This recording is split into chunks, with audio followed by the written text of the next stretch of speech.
And we are live again. And this is your host, Karina Dean, bringing you Astro Geeks TV. Welcoming back Martel from DaddiLongLegzAstrology. And we're doing part 2 of Lilith and Capricorn, which is happening from November 2017 to August 2018. So if you haven't checked out part 1, go ahead to our YouTube channel, Astro Geeks TV, and you'll see part 1 first. And in this part, we are going to continue on, and we finished right when you were starting to do Capricorn 5th house cusp for Lilith transit. So let's get right into it. All right. Just post a link. Oh, sure. Go ahead. Cool. All right. It said 5th house. 5th house cusp. Mm-hmm. Yes. All right. This house deals with like creativity. This is how you make things manifest. It's the house of Leo. And always give the observation of how the glyph for Leo looks like a sperm.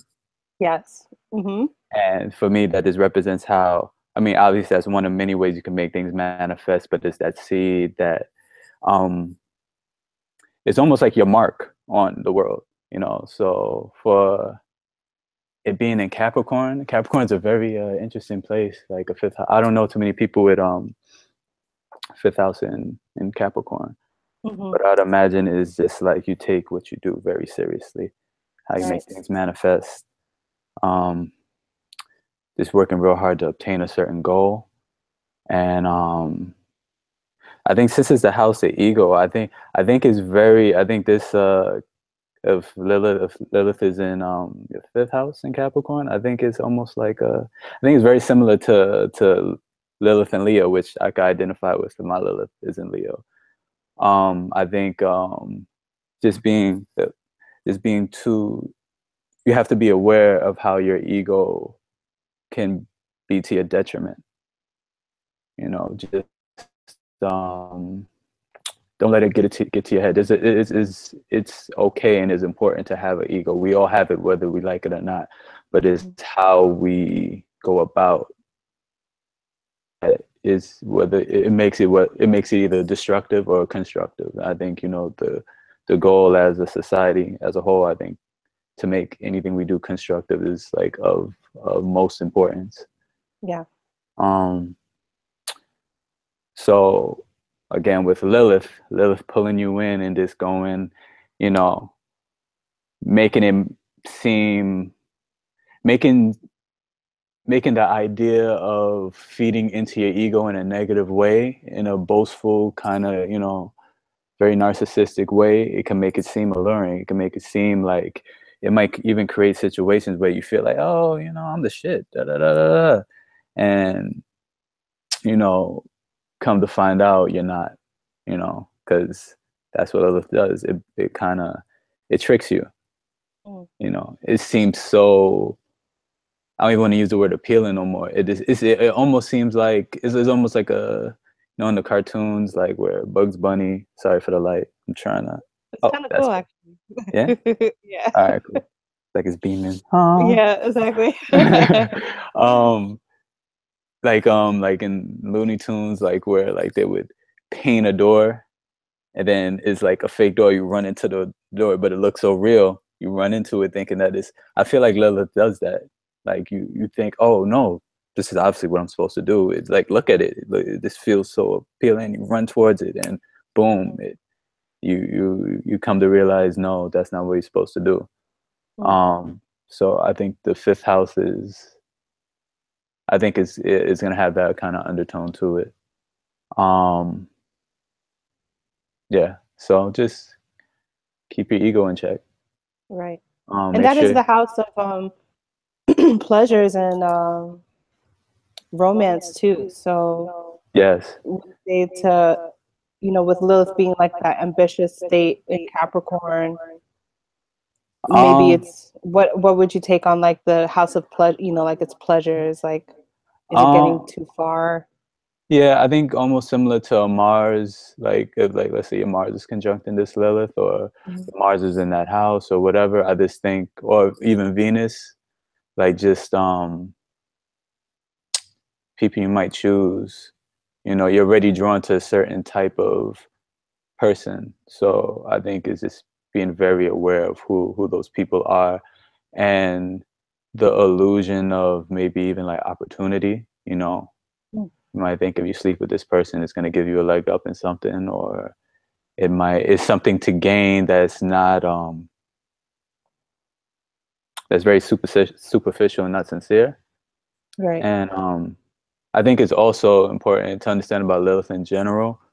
From my understanding, is the best way to keep the balance is to embrace the polarity of that sign. So is in Capricorn, I feel like when dealing with Lilith in Capricorn, it's best to kind of look, observe, and embrace the Cancerian polarity. Mm-hmm. Just so it keeps you balanced. It helps you see a bigger picture and understand. Um, and this, I guess almost like this. Understand how this can affect just more than one person, more than just you. It goes beyond you, and especially with, you know, Cancer dealing with the family. It might not be your literal family, but I think it can just represent people you're connected with. People. I think the key word is compassion. Right. In this, I think just having a certain sensitivity and compassion for people, just overall, no matter what house is in, will help you kind of work in harmony with this Lilith transit, and live, you know, in whatever sign it ends up being in. Is just to, you know, understand the polarity, the opposite end. This kind of keep you balanced, because again, it's pushing you in a direction, it's pulling you in a direction rather.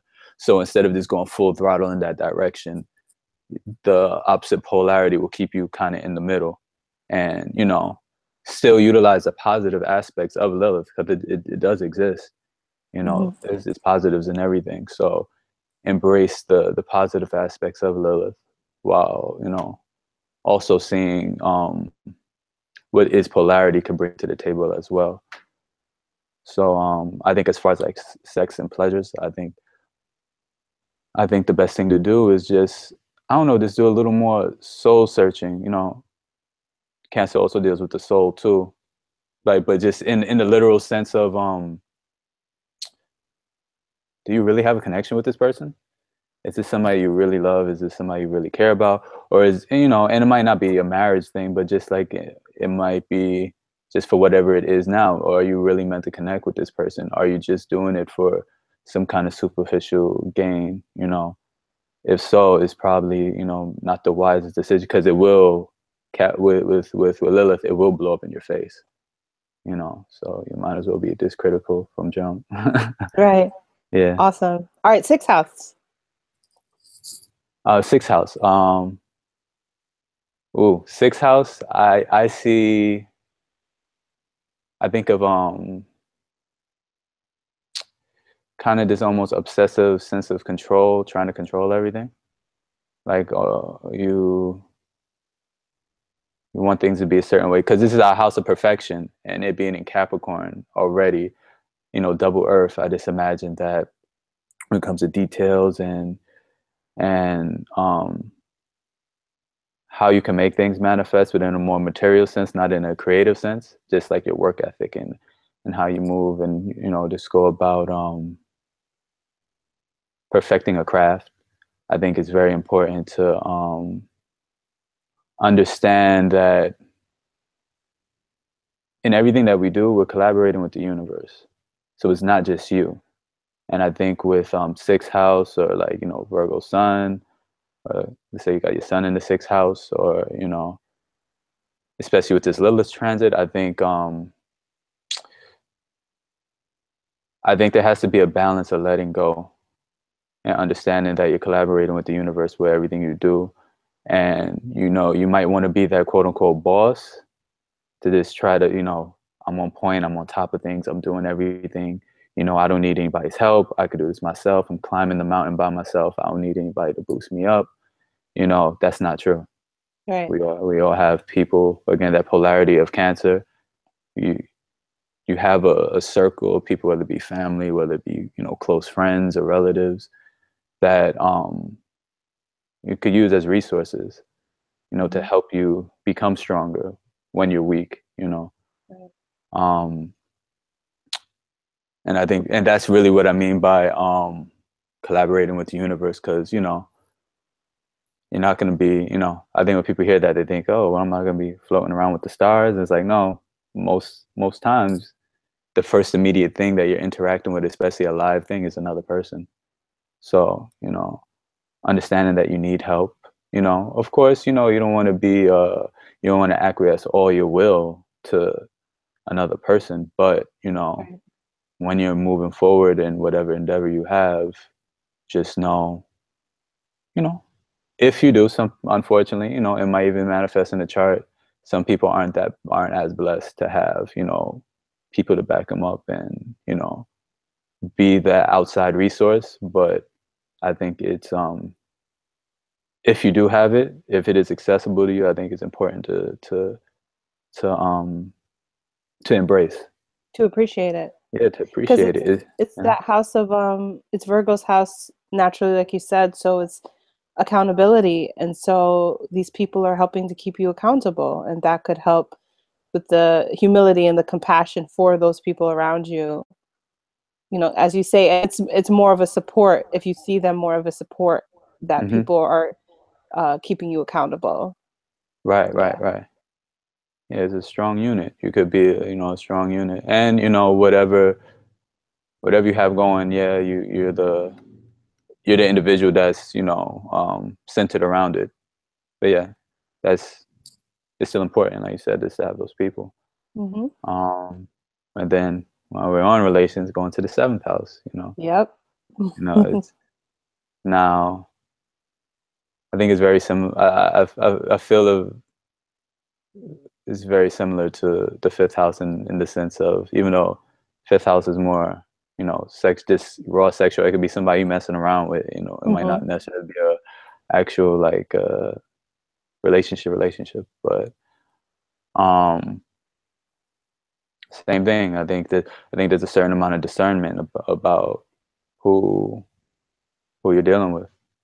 You know, what are these people going to bring, and not only what they're going to bring, but just, I think overall we have to change our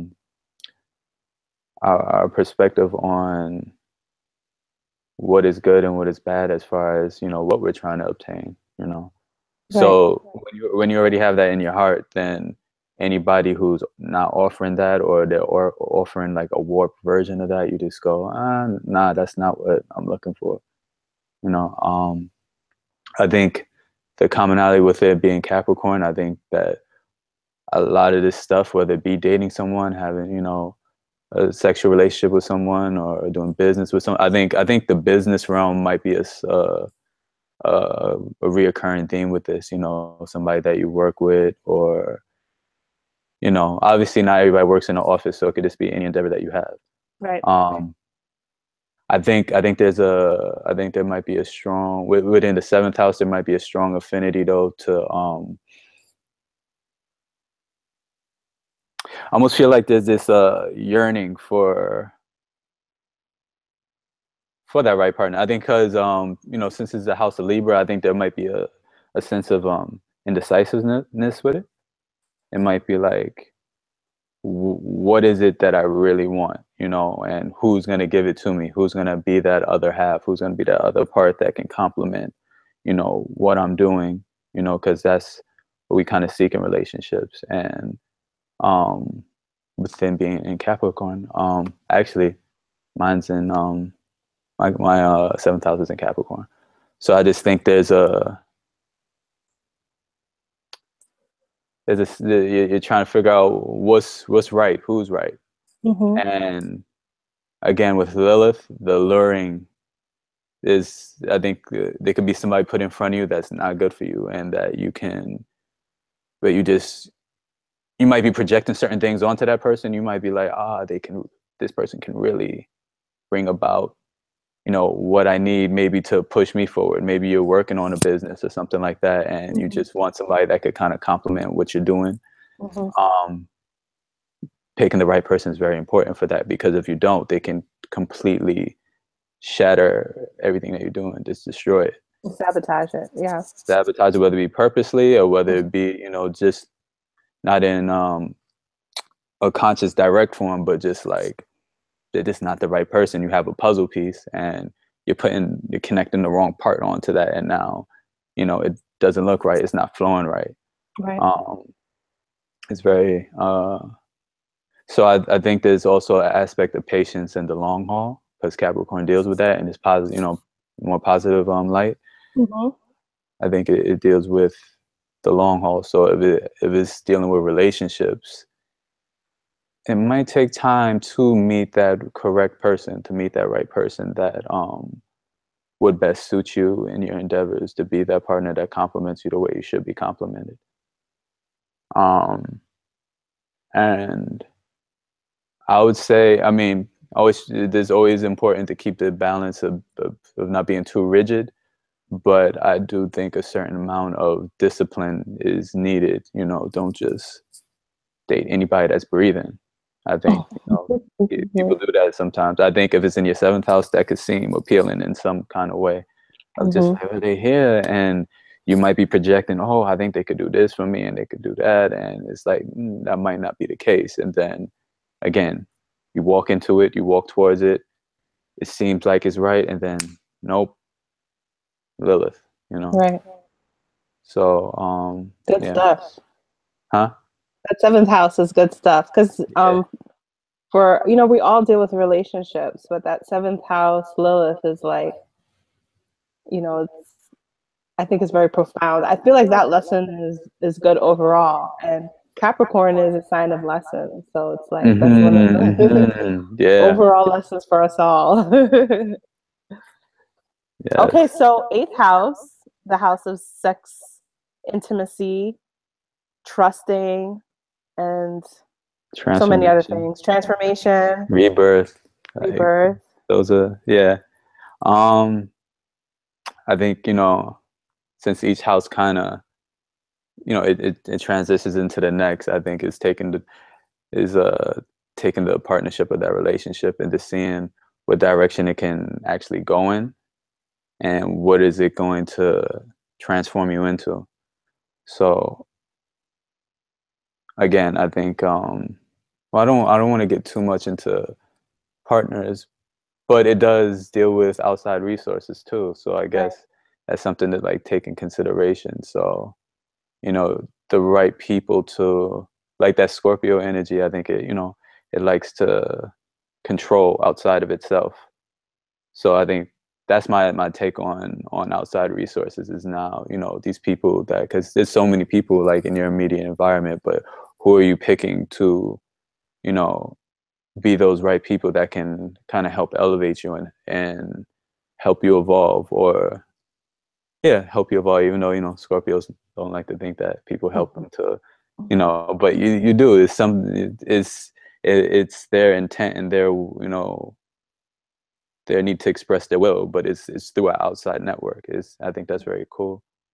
Um, so I think with Lilith is just choosing those right people. Not everybody that says they're down for you are down for you. Not everybody's gonna be the right person to help assist you in your elevation, in your transformation. You know, ultimately the form that you're supposed to reach. With it in Capricorn, I think, you know, of course, work ethic is very strong part of that. You know, I think you might meet people that, you know, kind of just say they're down, but you know, their character just shows that they're not. You know, just they're just while you're climbing that mountain, there's a lot of people that you're gonna meet along the way, and um, some people are not gonna get to the top of Mount Everest. Some people are gonna fall. You know, and you kind of got to accept that, but you know, since we're all here to kind of uplift one another, you got to make sure that the people that you're climbing with aren't holding on to you while you're climbing that mountain. Right. Wow. You know, because then you end up falling. So I think a big theme with Lilith is discernment, especially in Capricorn.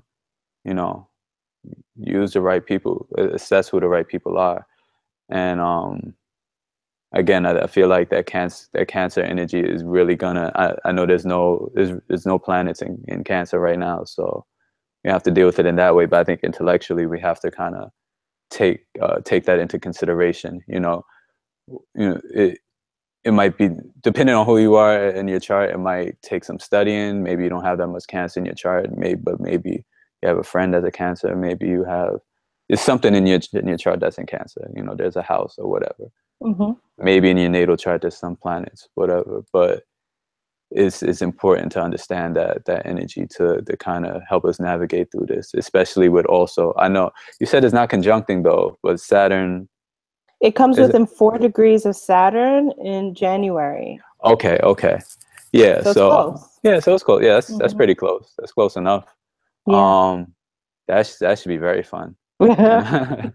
Lessons on top of lessons, Right. I feel like with that idea that Lilith will bring out the truth to you, like you were saying in a lot of the houses, Mm-hmm. that we will probably feel that in January, like the reality of our manifestations or desires, Mm-hmm.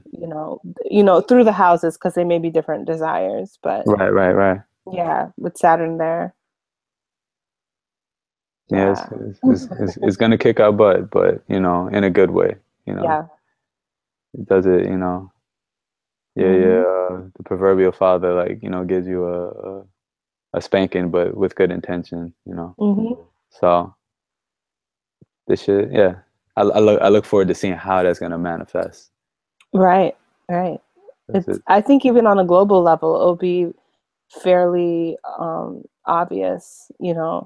I Mm-hmm. think that the Jupiter and Scorpio transit is bringing out a lot of like scandal and like, in the Hollywood nature. But I feel like Lilith and Capricorn could also bring out scandal in like government and sexual scandal and whatnot. And I feel like near Saturn, we could also have a similar like plethora of stories maybe coming out in regards to that to some degree. Businesses, government, banks, maybe something like that.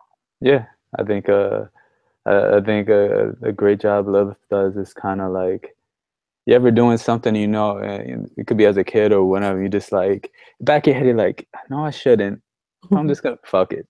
And then you do it and it's like, I shouldn't have done it. So I think a lot of that might be happening as far as government. Right. It's like, whether it be another sexual scandal, like you said, and it's just like, no, I shouldn't have slept with that girl. And it blows up. You find out, some crazy stuff about Trump or, whatever official in this government or, somewhere else in the world. That's going to be a big thing. And what's funny is that these things are already, they're always happening. But, when it reveals itself is it's the tricky part. Right. Yeah. So let's move on to the ninth house cusp. Yes.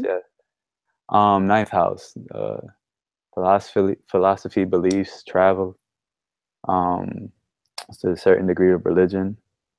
I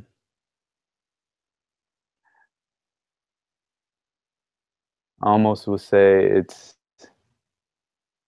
when I think of ninth house, I think of beliefs, maybe you, well, first, with it being a Capricorn, I would imagine it's this would be very traditional religions, kind of dealing with that kind of stuff, whether it be you questioning your place within it, or whether you just know it's not for you, or maybe you have decided that this is what you want to do.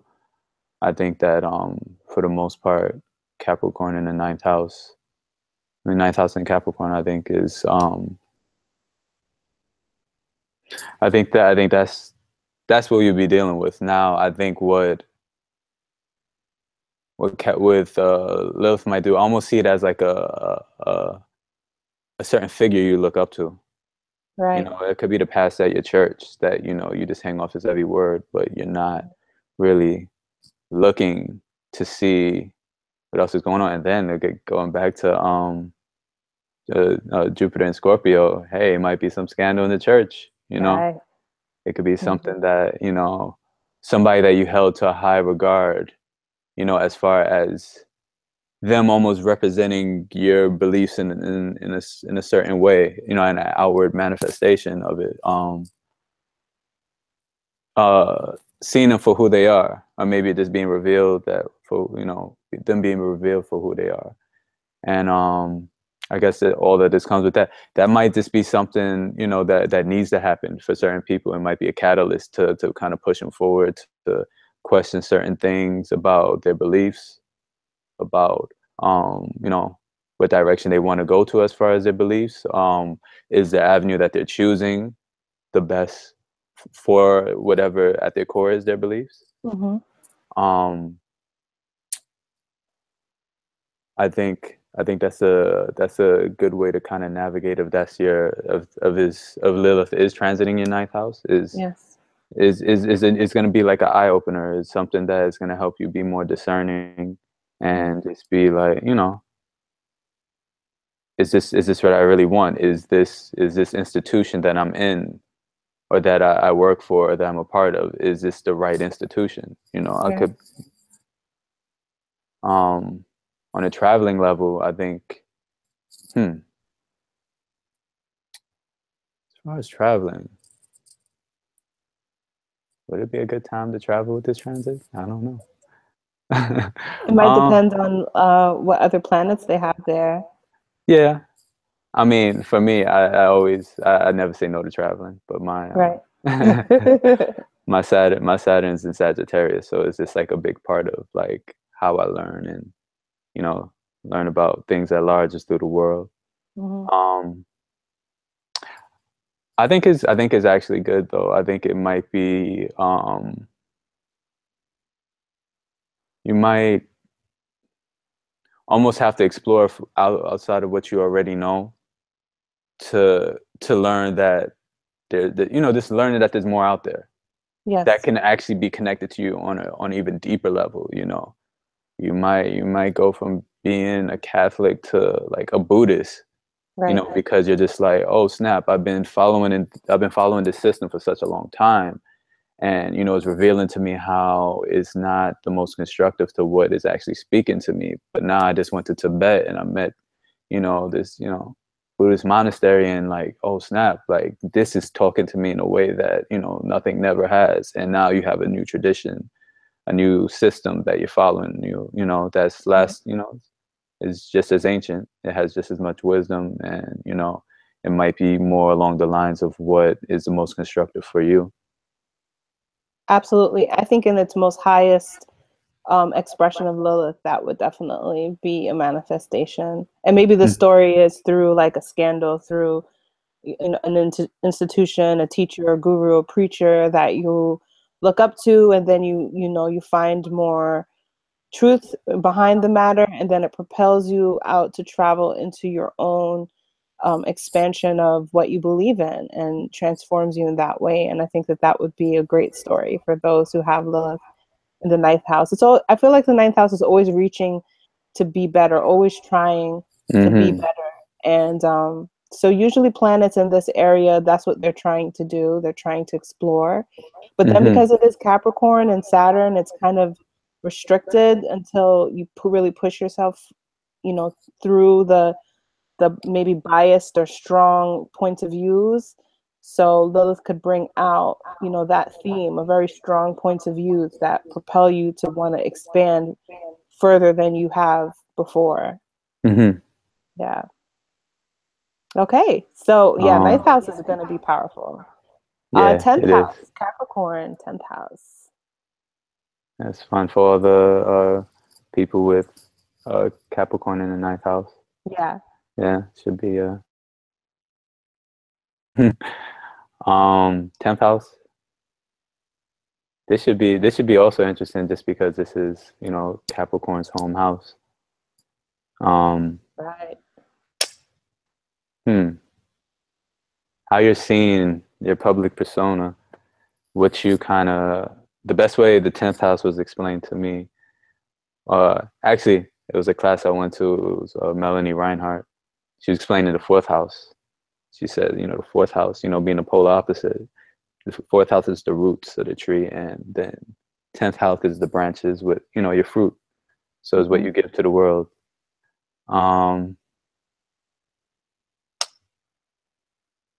think it's important to, one, assess what you want to give to the world, or what you're meant to give to the world. You know, Yeah. what you're meant to, you know, what is it, and I think also why. I think all the particular details in the house, and like, I think those are all things that are very important with Lilith in the 10th house. You don't want to, because you didn't look at the right details, or even yeah, I think just glossing over through it, or maybe even on some level an ego thing, not not doing what's right, you know, letting it get to your head maybe.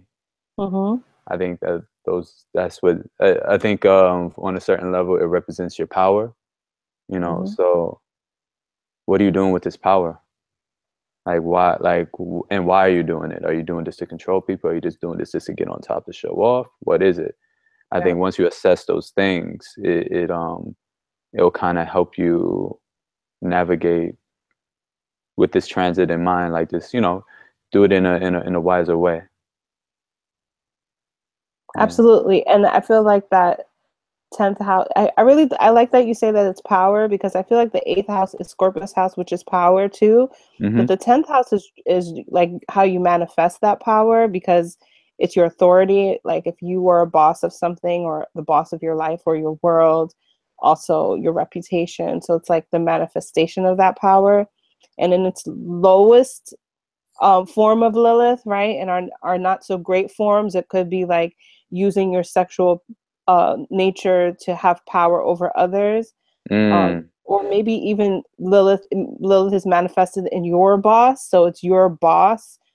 You know, maybe some scandal with the boss specifically, or them having power over you on a Mm-hmm. very sexual theme basis. Mm-hmm. So you could have actual, maybe literal sexual harassment, or just like some sort of very strong, omission of power.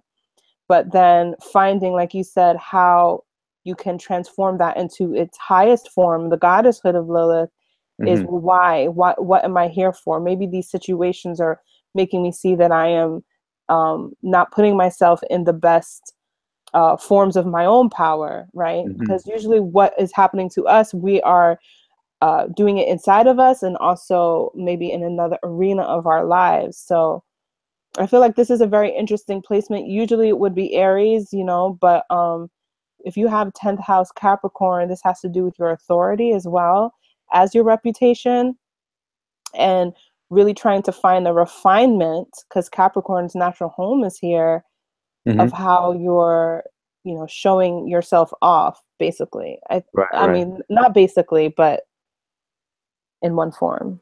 I didn't hear the last part. It cut off for a second. I said, oh, I just corrected myself, because I said basically, but it's not that basic. It's actually a very thorough kind of journey in dealing with who has power over you, who has authority over you, who Mm-hmm. do you have power over and authority over, and how do you use that to benefit others or to not benefit others. And that's where I think, when you say asking the questions of why, Mm-hmm. especially about my career and my reputation, why am I going in this direction? What are the reasons? What do I really want to leave behind? These would be Mm-hmm. great questions to ask on a very deep internal level with Lilith here, because this is Capricorn's natural home. Mm-hmm. So you naturally do want to have a strong sense of authority, in your life. Yeah, yeah. Mhm. Choices. I think Yeah. anybody who's listening to this and they're not familiar with Lilith, like, the key words to take away is choices, like making the right decision. I think that's a big part of it. No matter what house is in, it's about the decisions you make, and doing what's the most constructive, what's going to get you the best result. You know, whatever you assess the best result is for you. I think that's important. And within the 10th house, that's, you know, of utmost importance to know for yourself before you begin to do anything. Absolutely. Mm-hmm. To the 11th house. Let's go. 11th house. 11th house. Your network. Um, I think also, I think first thing that comes to mind is like, almost not wanting to be, not allowing yourself to be the center of attention, you know, because that's the, you know, that's the Aquarian house. So I think, you know, since it deals with networks and people and your friends, you know, and how you, almost the fruit that you have from your tree, that's the 10th house. Who are you giving it to and why? You know, who are these people and how can they benefit from it? And also how can you benefit from it? Because there could be exchange that's going on that could benefit both parties. I think it's important not to, you know, to understand your circle, understand who you want to work with, understand who kind of, I guess, matches your drive, and don't be friends with anybody just for the sake of, I guess, having similar ambitions. Right. And again, I think there has to be, I think you have to develop like a little bit of a warmness of almost like a, not saying Capricorns don't have a soul, but like, but you, that one part of you that Capricorn isn't traditionally known for, but Cancer is, I think developing those parts of yourself, especially with the 11th house, is very important, and it'll keep you balanced, it'll keep you centered. And I guess not being distracted by the hype, you know. I think Capricorn dealing with appearances on a certain level, you know, I think it can be, you know, it can almost be like high school. You know, you see the cool kid, you know, cool sneakers and clothes and stuff. You want to be around this person, and because you want to kind of have some kind of association, affiliation with that person. It's just like you got to dig deeper than the superficial. You know, that Cancer energy will definitely do that for you. You know, just seeing past the shell. You know, Cancer dealing with, you know, the shell. Yeah, I think that'll keep us balanced. And then once you have that filter, you know, you can work in harmony with Lilith in a very big way. Also being connected to your dreams and your hopes and aspirations. I guess kind of delving deep into the dark sides of that. It deserves to be looked into, you know. These recesses of your mind, you know, there for a reason, and I feel like all these things, good or bad, could be used as tools to kind of help you move forward and whatever you're aspiring to do. It could also help you. I think there's a level of creativity that could come out of it. There's new ways of thinking, you know, just new ideas that you might have that might be quote unquote dark, but just being able to transform it into something that's more positive, you know, through understanding Lilith at its worst. I think if you understand Lilith at its worst, then you can go, okay, well, I know what I don't want to manifest, and I know, like, with Lilith, I think, you know, if it looks too good to be true, it probably is. So you should probably, you know, go, I think there's a better option that maybe I can even formulate in my own head that's better than what's in front of me that's looking alluring. You know, I can create something that's even better than that. That's, you know, that benefits, you know, a wider range of people, you know, that doesn't just feed my own self-interest. Right. Yeah. Beautifully said. I mean, like, I'm hanging on to your every word on that explanation. And for anyone who does have this placement, go back and listen to that again, because I was kind of stuck on my own meditation on that, but I really feel like that makes so much sense. And yeah, that was really, really well said on all of the levels of that 11th house. And I love that you talked about like feeling like you're back in high school and that kind of essence of, you know, thinking that you want to be a part of the cream of the crop, you're right, but it's based off of appearances and not that compassionate, sensitivity, intuitive side that Cancer could help to provide. So you want to integrate those two, and very well said. Very well said. All now right. the last house. 12th house, cusp, Capricorn. Woo, Yeah. that's a very, very interesting place for Capricorn to be. Yeah, For real. Like for me, like 12th house is just, it's endless. I feel like I'll always tell people, like, no matter how much I study the 12th house, I feel like I don't. It's just, is you think you got a certain level of it, and then you take a step, and then the water gets deeper, and you say, oh, okay, now learn about this. And still not know it. Like there's this a vast sea of unknown to the 12th house, which is the nature of it, you know. It's endless, yeah, endless knowledge and learning about it. Yep. Yeah. So with it in Capricorn, yeah, I agree. It's a very very interesting place for it to be, because it's very unlike the nature of the 12th house, you know. Yeah. You know, Capricorn is just very concrete and just like, you know, the facts and what we see, and you know, just the physical realm, and you know how things look nice, but the subconscious isn't nice. You know, there's a lot of stuff in there. But with Lilith in there, I think that's also adds even more depth, if that's even possible, you know. But it I think it might. I think a good. I think what that might do is just help you tap into those. Well, what is your subconscious, and what are the details of your subconscious? And is it? I think a person with this placement is just constantly. I think it's something you just constantly got to do. Just kind of get familiar with that world that's very unfamiliar to you, but you have it, and it's only yours. You know, nobody's in your head. Like you're always with yourself. Excuse me. What Lilith, I feel like what it would do is just kind of it might even make you in some ways a little more indulgent to those, you know, those recesses of your mind. Just like you might want to, I don't know, not necessarily party more, but maybe whatever maybe just act on those deep dark fantasies on some level, whatever they might be.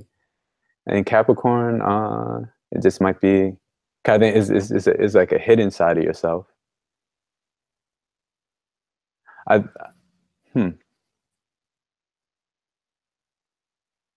almost want to say it's almost like the fantasy of being what the 10th house is naturally. Like it's just like you might dream that you're that person. That might be something that you always kind of aspire to be, but is this really, you're not even really that conscious of why that is the case. But I think it's something that's definitely thought about. And with Lilith there, you might not really not necessarily know how to navigate or get there, but is it something that you're subconsciously just trying to get to? I think it's about again, I think it's hard in this house, but just trying to get a sense of direction as far as what you want to do. You know, what is your destination? Of where, you know, we all have this mountaintop that we're trying to reach. Well, what is it? What do you want to do? You know, don't let too many other people kind of I guess distract you from what you want to do. Ultimately, with the direction that you want to choose for yourself. I think the juxtaposition of those two dynamics of the 12th house, that Piscean energy, and it being in Capricorn, is very like, I think it's very tricky. The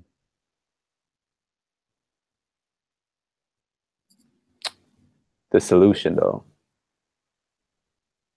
I think the solution might be is what speaks to the heart, what speaks to your soul, you know, and using that to kind of help you navigate through this, because it's already murky waters. So I think understanding I guess what resonates with you on a deeper emotional level, and kind of making, you know, your emotions are what drive you to do everything that you do. You know, you're hungry, you know, and you know, let's say you want some eggs or whatever, and there's no eggs in the fridge. Now you got up to go to the fridge to see what food you want to eat. Oh, it's not there. I got to go to the store. Your emotions are what drives you to, you know, do, you know, whatever you desire. So I think using those emotions to kind of drive and navigate through the direction that you're trying to get to, even though you might not really have a concrete understanding of it as of yet. But if you follow that gut feeling, those intuitive feelings, I think it could kind of almost build it as you go, or at least until you get a certain foundation. You know, Capricorn is just big on foundation and this being well grounded. But once you have it, then you go, oh, okay, now I have a better sense of where I want to go, and now I can start building those steps. But just having your intuition being like a huge part of that, I think is best way to kind of to solve that issue, that conflicting issue that I think a person with that position might deal with. Absolutely. Yeah. And they might be kind of hard on themselves, I think, too. And I think this is definitely one of the parts in the chart where not everyone really sees what's going on within you. So it's way more of an internal space than, you know, like, of course, the first house, which, you know, people would see it, 10th house, where more people would see it manifesting. So, well, you know, really beautifully said. And I love your process of delivery, because it's like you're pulling it out of somewhere deeper than just a memorized place, you know, like when you go and just memorize astrology and the chart and whatnot. Where it's coming from within you, I think is just very exquisite. So, and I would not have interpreted it that way, but I just listening to it was very, very like you said, the 12th house just opened me up to a whole different way of seeing the 12th house. So, yeah. So we've gone through, if you watch the first half of our Lilith series, Lilith transit in Capricorn, we went through the 1st to the 4th house. In the first half, we just gone through the 5th and the 12th house. And this is going to be quite a year. And please go ahead and comment below, even if, you know, you're watching this after we are live, about, you know, what your experiences have been so far, what, you know, what resonated with you through this broadcast. And just a few things to look at, to notice. April and May are going to be very profound times for this Lilith transit as well. We did talk about January, where Lilith is 4 degrees from Saturn. But in April, when Pluto is retrograde, Lilith will conjunct Pluto. April 18th, Lilith will conjunct Mars. And then, okay, so Lilith gets close to Pluto in April, but May 17th, is when there's an exact conjunction of Lilith and Pluto. So April and May is going to be, I think, some of the very profound lessons and experiences of this Lilith transit in a general way. Now, if you have personal planets there or aspects to Lilith in your chart, then you definitely might want to hit up Martel and have him, you know, take a look at your chart and do a reading for you if you're interested. So could you tell people how to get in contact with you? Yes, several ways. You can hit me up on Facebook. My name is DaddiLongLegz, DaddiLongLegz. You can hit me up on Instagram at DadLongLegz. And you can also go to my YouTube channel, DaddiLongLegzAstrology, spelled the same way as my Facebook name. Hit me up. You can also email me at DaddiLongLegzAstrology@gmail. So 4 ways. Yeah. Beautiful. And I will also include those links down below for anyone who just wants to click and go. So thank you so much. And we will definitely love to have you back on Astro Geeks TV to do more, you know, series on Lilith, but even other aspects in the astrology. But I know that this is one of your passionate topics and one that I'm still learning and enjoying my journey. So thank you so much for taking the time. I appreciate you. We all appreciate you. And we will see you again very soon. Peace and love. Peace. Bye now. Bye.